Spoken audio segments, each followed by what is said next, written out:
I started out as a child and grew up in the streets of Philadelphia playing street football and everything. And a marvelous time.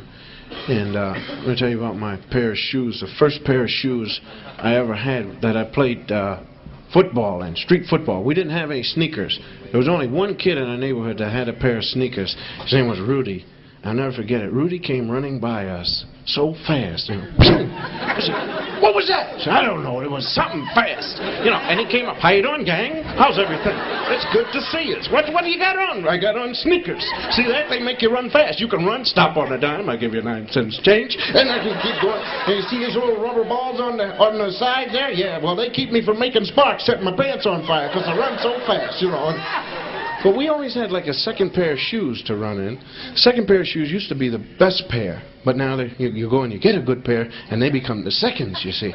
You wear out the sole, take them to the shoe repairman, and instead of putting leather on, he puts on a rubber sole, which is cheaper, and at the same time, it's better for you to run in, because rubber, you can stop.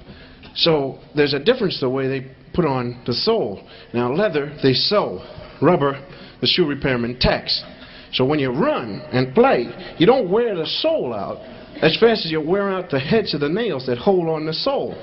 So when you do wear out the sole, wear out the nails, the sole flaps down. And when you walk, it's embarrassing, because your shoe flaps. You know, you flap, flap, flap, like that, you know. Now, if you got a pair of corduroy pants on, you turn into a one-man band, you know. Boom, boom, flap, boom, boom, flap, boom, boom, flap, that kind of thing.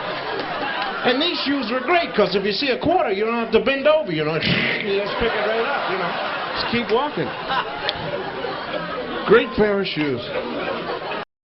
We played street football right there on the street. And this is where we had the greatest quarterback in the world. Our quarterback, he had to control 23 men on a side, and he was really great at it. You women don't know anything about it. You played with dolls and stuff like that.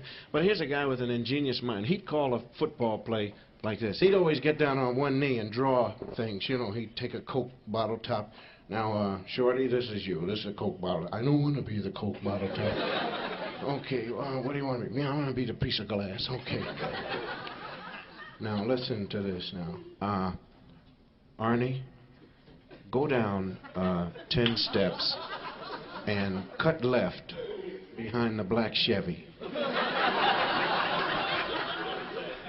Filbert, you run down to my house and wait in the living room. Cosby, you go down to 3rd Street, catch the J bus. Have him open the doors at 19th Street. I'll fake it to you. You always have one fat kid that never thought this. "What about me?" "You go long." Get a lot of good plays going like that. You know? "I'll throw it over the water tower. You catch it. It bounces off." The water bottle, which is a great memory. We kept a water bottle in our refrigerator to drink from, drink ice water. And there's a funny thing about it. As long as somebody's in the house, you always go to the refrigerator, you pull out the water bottle, and you get a glass, and you drink out of the glass, see. But when nobody's home, you never do that. Go right to the refrigerator, pull it out, drink right out of the bottle, you know. And my mother used to get so upset, man, whenever she'd catch me drinking. "You drink out of the bottle?" "No, I didn't drink out of the bottle. How come there are breadcrumbs in this water here floating around?" You know, that kind of thing. So really great. And you never drink all of the water, because you got to fill the bottle up. You leave about a 1/4 of an inch in there. You know. Nobody touches it. Everybody dies of thirst, after that, man. Christmas time. I remember my brother and I, James, we slept in the same bed, not only at Christmas time, but always.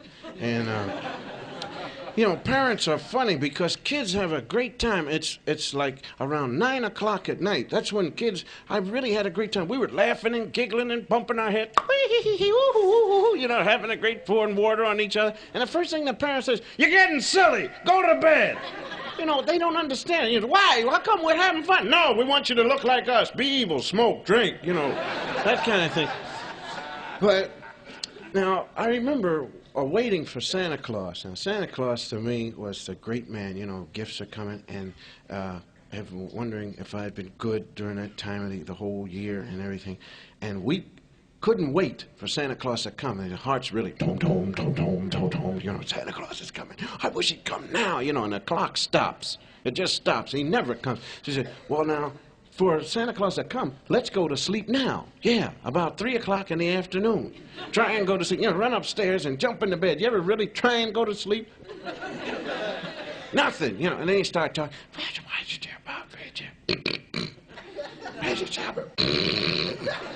You kids better be quiet. That's not us talking. We're not talking up there. You better go to sleep or Santa Claus is going to give you nothing. Put coal in your stocking. See, that's your fault. He's going to put coal in your stocking. No, he's not going to put it in mine. Put it in your stocking. Yeah, and if he does, I'm going to tell him that you wet the bed every night, too. And I'm tired of rolling over on the coal spot. I'll tell you that right now. I'm sick of this. Yeah. No, we really had a great time, my brother and I. I remember my brother and I, at the age of 8 or 9, we had a great time. Because we used to think of our father as a giant. Now, every Saturday, my father would go out and really booze it up, because my mother gave him an allowance of about $5, and he'd go down to the tavern, you know. They'd shoot darts and listen to Frank Merriwell on the crystal set, you know, stuff like that. And they'd sing, and he'd come home about 9 o'clock, really loaded with beer, you know, and fun and everything. And he had a different attitude about him, you know. We'd wait in bed for him to come home, and we could hear him up, you know, from upstairs when we'd...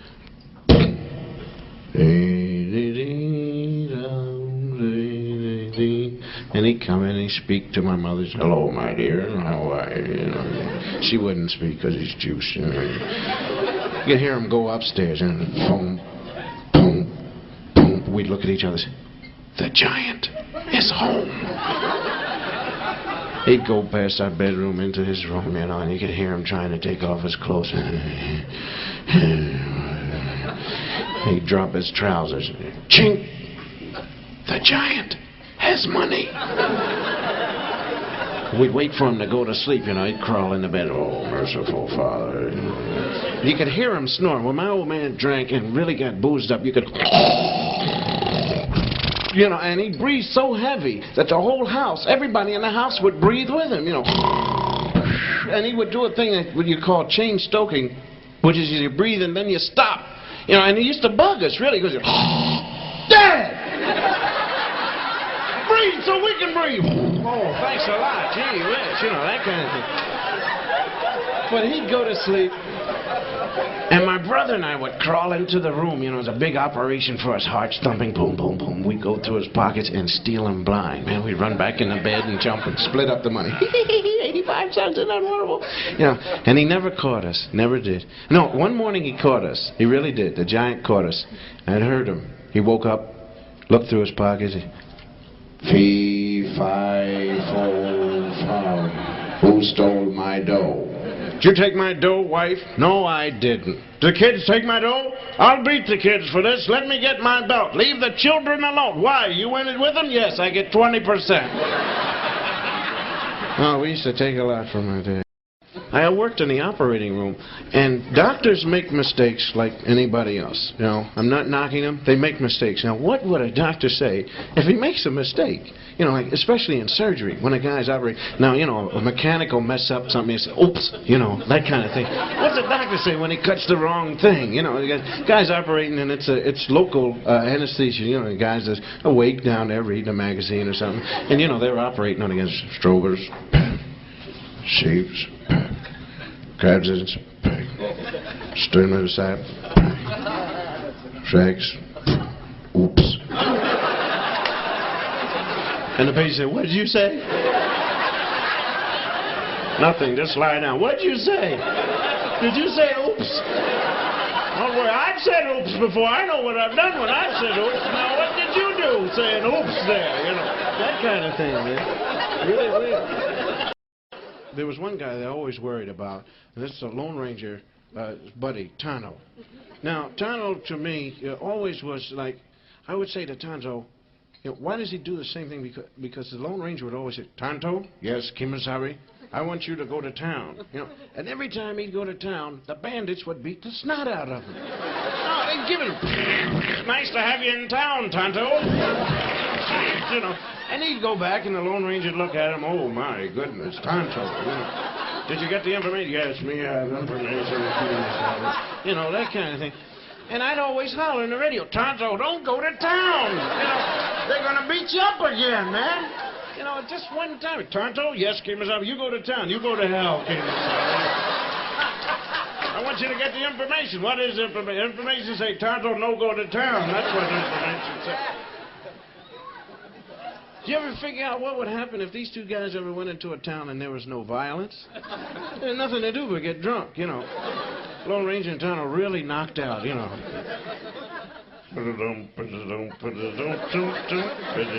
Let me hear you sing it, Tanto.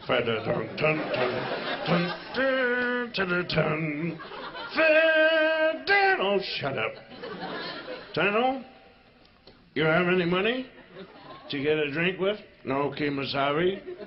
Why don't you use your silver bullets?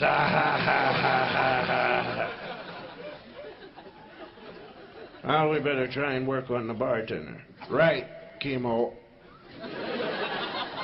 Sabe. Bartender? Yes, sir. How'd you like to peek under my mask?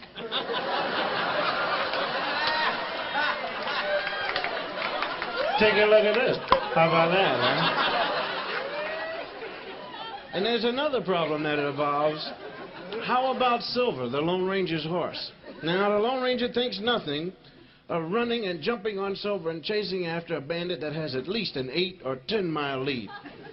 You know, and Silver must get awfully peeved at this, you know, because it's embarrassing, you know, to chase after a horse that has an 8 mile lead.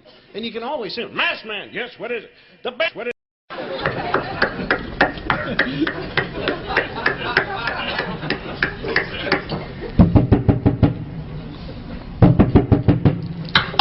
Yeah.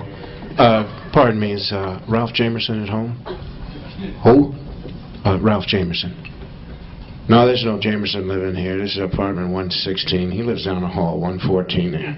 Oh, thanks a lot. Did I wake you up? No, I was asleep anyway.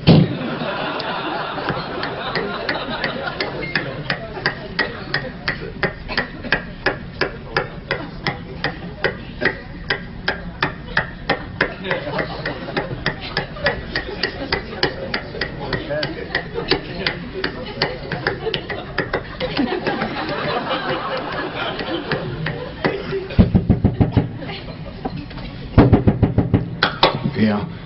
Pardon me, what number did you say that was again?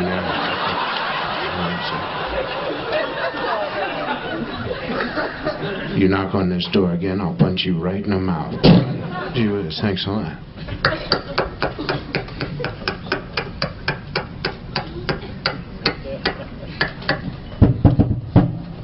Yo, Ralphie, open up, it's me, Charlie. Open up. Better try the knob, I know he's home. Hey, listen, Ralph. Ralph, did you lift? That's gas. Ralph, are you okay? I can't breathe. Better crawl on the floor like I saw the guys do in the movie. Ralph, are you idiot? Lift the gas on. I can't see. Better light a match.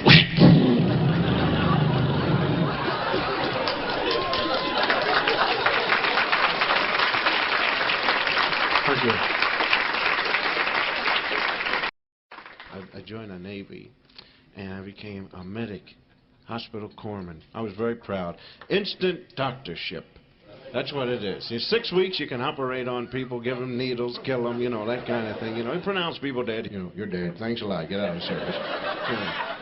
And I never forget, when I graduated from Hospital Corps School, an order came through sending me to the Fleet Marine Force. This means I am going to be a medic. I was very proud of it because I know that I read the Geneva Convention, and there's a small print and everything. It says, in the Geneva Convention, you cannot shoot a medic. And they're very happy about the whole thing. You know, they give you anatomy in 1 day. You know, here's the body. Look at it. Remember it. All right, next shot. You know, that kind of thing. And so they give you a helmet with a big red cross on it, see? And then they give you a jersey with a big red cross on it. This is so when the enemy sees the red cross, see, they don't shoot at you. See, they just say, red, there's a guy with a red cross, don't hit him. You know, in times of war, they do that, see. Don't throw that hand grenade over there, there's a guy with a red cross. What's wrong with you? You know, that kind of thing. See, well, they do that, see, don't they?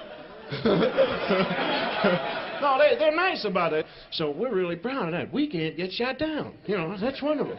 So then they show us the real movie as we were about to go to war, just before we landed. I said, now I want to show you this picture here. You'll notice that the corpsmen are dropping like flies.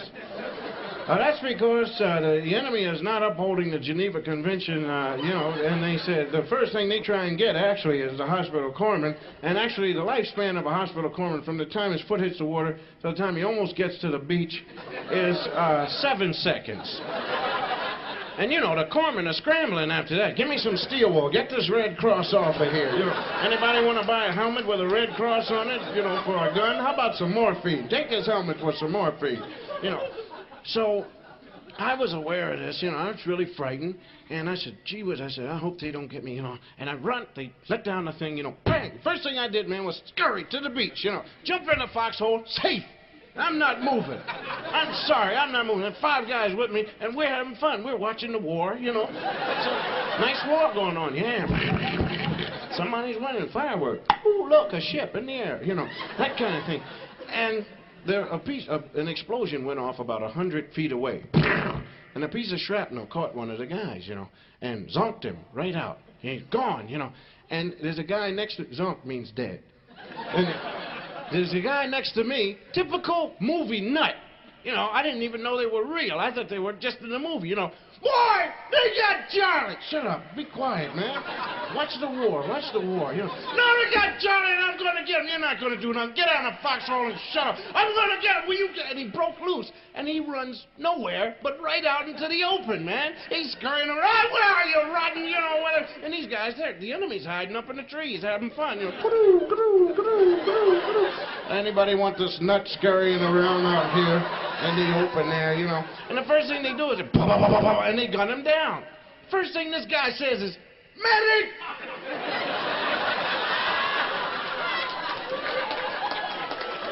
I said, what do you want? My leg! I don't make house calls. Take 2 aspirin and mail in the $5. Oh, it's a true story. Just to prove that people are weird, I went out and I bought a rhinoceros.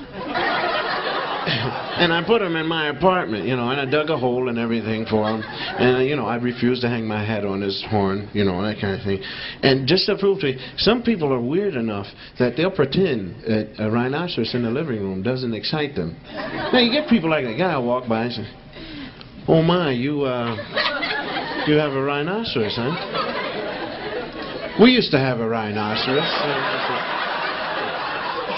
Take the rhinoceros for a walk, you know, and some drunk always gets after you. Oh, boy, that's a weird-looking dog you got there.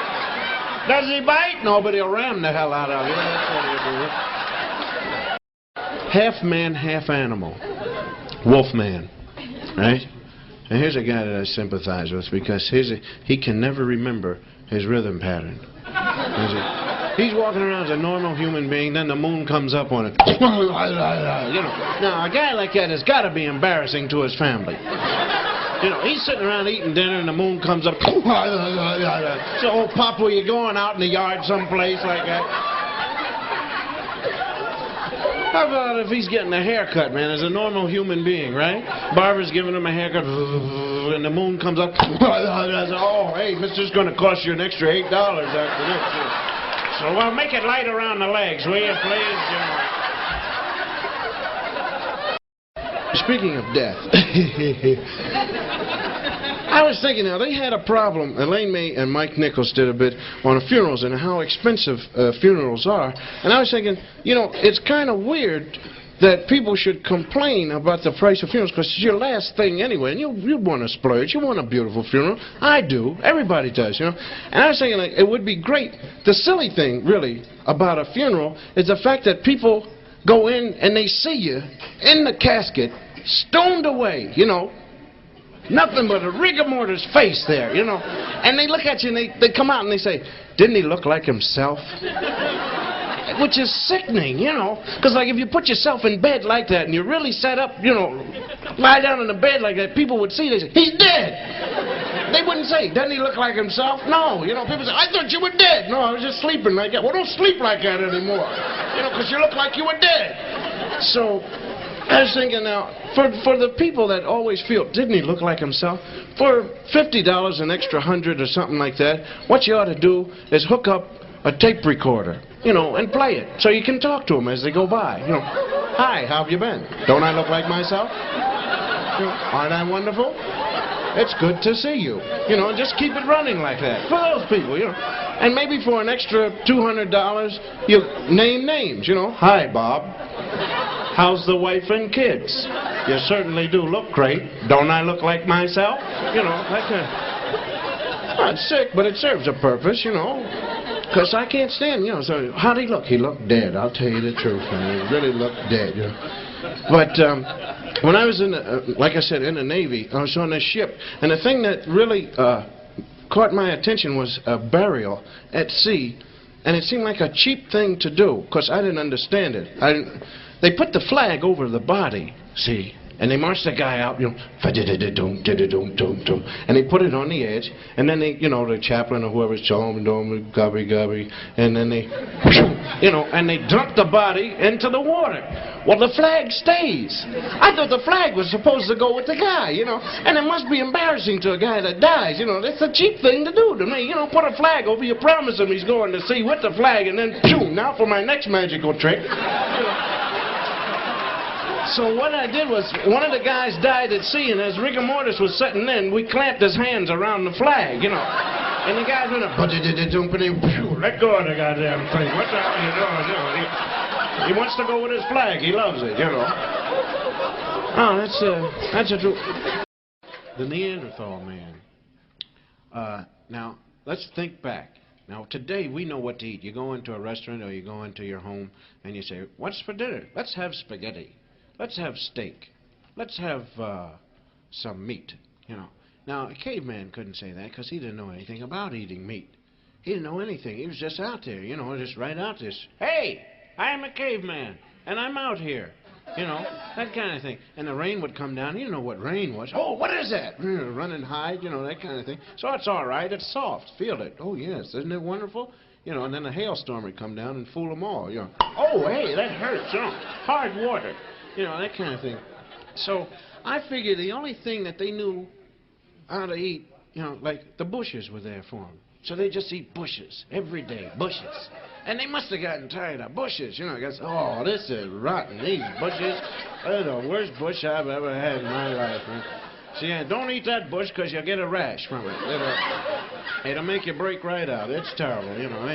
Get the bush and, you know, boy, you know, and the guy would go home from a hard day's work or doing something, you know, and he said, what's for dinner? Bushes. Oh, yeah. I'll die first. I'd rather die than eat bushes, you know. So then they had to go out and get something else. So some guy says, hey, why don't we try meat? And the guy says, okay. So then that's when they went out.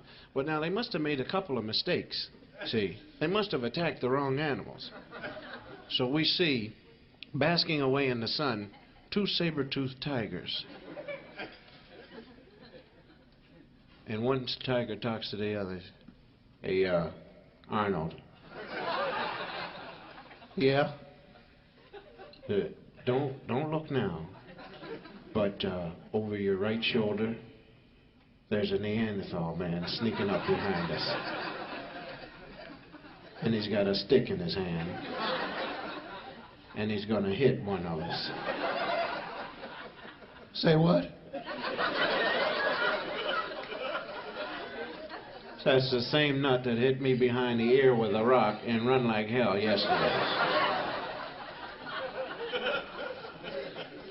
You know, they killed Ralphie yesterday. Ralphie? Who's Ralphie? You know Ralphie, that weird saber-toothed tiger. Lives over the hill. He only has one saber. And he growls with a lisp. Says, arf. They killed him yesterday. Oh, that's terrible. Yep. Then they cut his fur off and they threw him in the fire. Oh, that's horrible. Yeah, and then they drug him out of the fire and they ate him. What a bunch of savages. I'll tell you what we'll do. Let's get up and start growling and making a whole bunch of noise. All right? What's he doing now? He's eating bushes, that's what he's doing.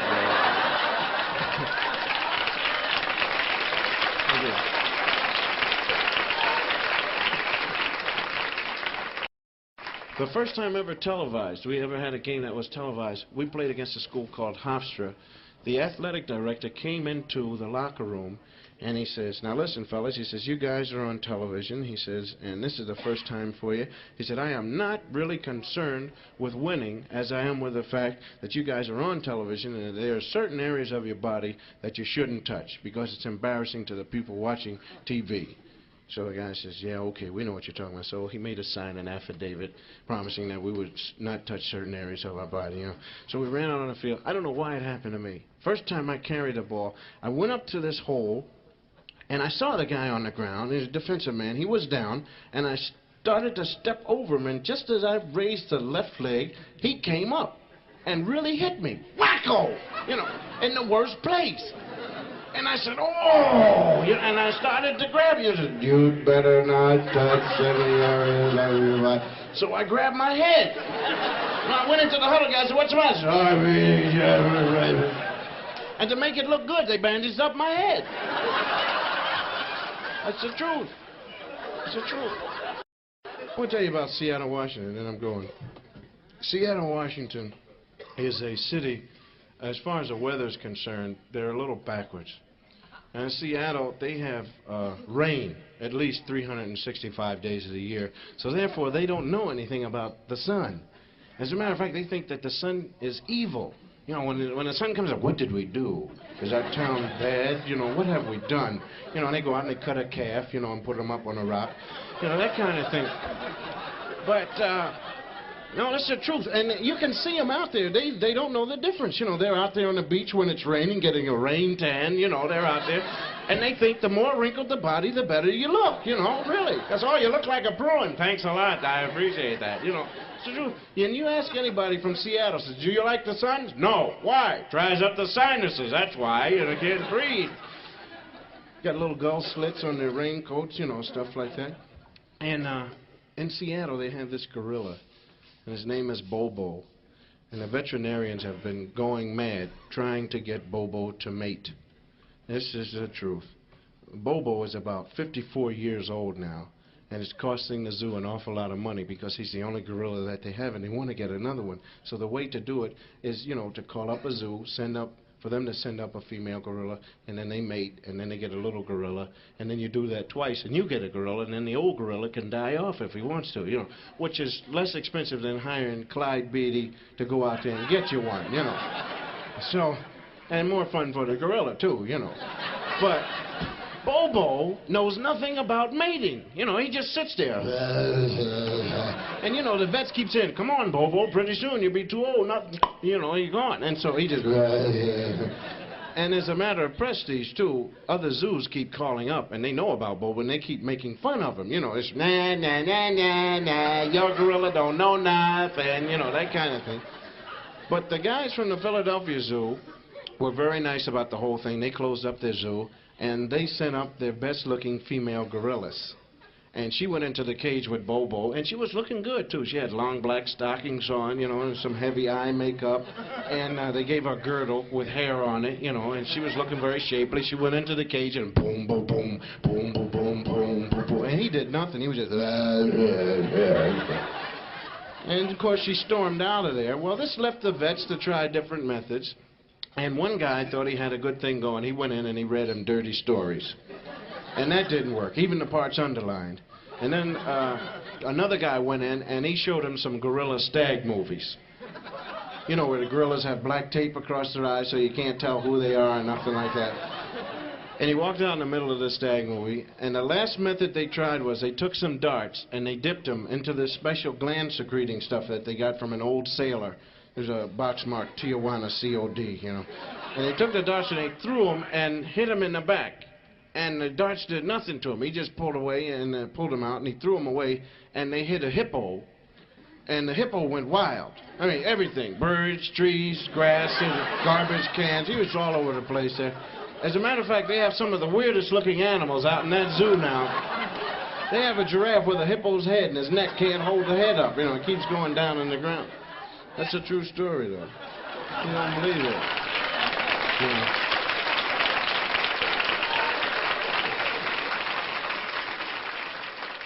Thank you. Hey, if you like that video, don't subscribe here. Subscribe to the Immature Amateur Show, our ever-growing sketch comedy channel. Thanks.